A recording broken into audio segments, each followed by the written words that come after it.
The Troop Commander will now present the troops for inspection. At mga idol, isang mapagpalang araw po sa atin lahat at good vibes muna tayo na balita. At Pangulong Ferdinand Bongbong Marcos Jr. ay pinangunahan yung 87th anniversary ng Armed Forces of the Philippines in Camp Aguinaldo, Quezon City. So dito sa naganap na itong event ay pinakita rin yung makabagong kagamitan ng Armed Forces of the Philippines. Of course, ang magandang mensahe ng ating Pangulo kaugnay po dito sa celebration ng 87th anniversary ng Armed Forces of the Philippines. Tara, tungayan po natin yung naging mensahe ng ating mahal na Pangulo. ISEC in charge, Senior Undersecretary Jun Faustino, House Speaker Martin Romualdez, AFP Chief of Staff Lieutenant General Bartolome Bacaro, Most Reverend, please take your seats, the Most Reverend Bishop Oscar Jaime Florendo, Excellencies and other members of the Diplomatic Corps, the honorable members of the Cabinet, the honorable members of the Senate and the House of Representatives, fellow workers in government, other distinguished guests, ladies and gentlemen, magandang hapon po sa inyong lahat. Before I proceed, will you give the command for Tikas Pahinga? Tikas!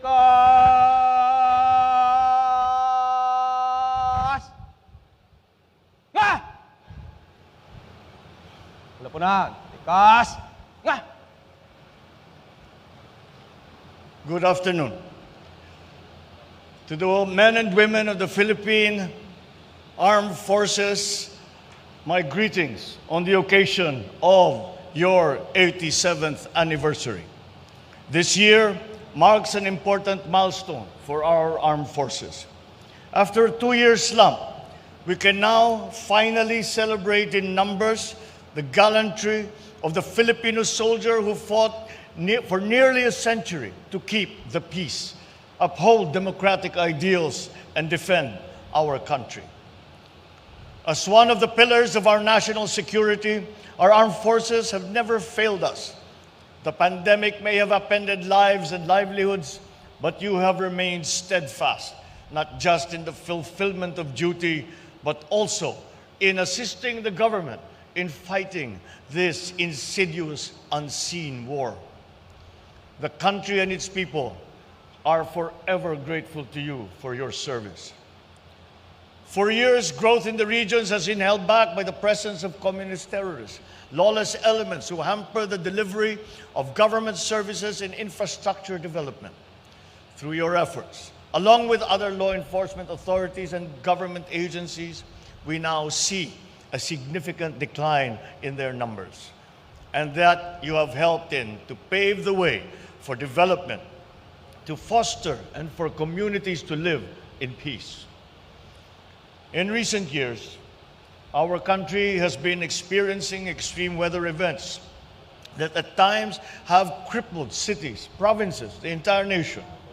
In these scenarios, your support to humanitarian assistance and disaster response efforts through mobilizing assets and the immediate deployment of personnel has saved very many lives. The world we live has changed.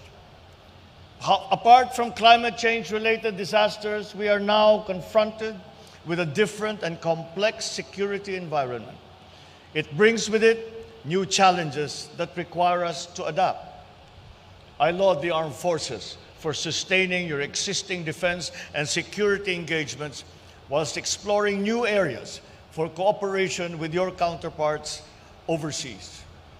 New security challenges do not recognize borders, and we must continue to work with our neighbors, our allies, partners, and friends to address mutual security concerns. And aside from these partnerships, the armed forces needs to have in its arsenal the capabilities to effectively combat threats and to secure the country, all its more than 7,000 islands and all its features. My marching guidance has always remained constant. We commit to the cause of peace. The security and stability of the country remains the priority. I call on you to continue performing your duties as you have had for many, many years, and competently so that our country can achieve peace and security and sustain economic prosperity. Rest assured, to all the AFP and all the uniformed services, that this administration remains committed to the modernization of the AFP. We will be partners.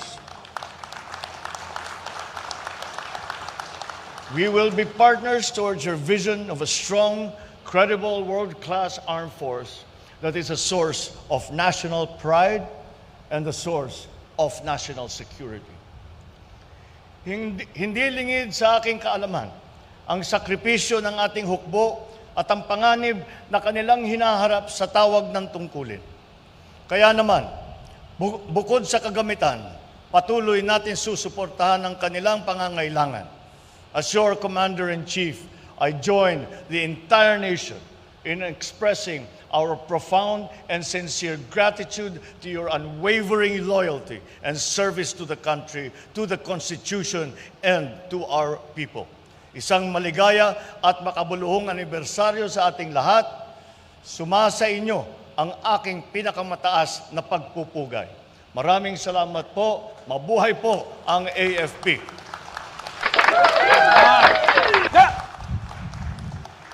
Thank you very much to President Ferdinand R. Marcos Jr.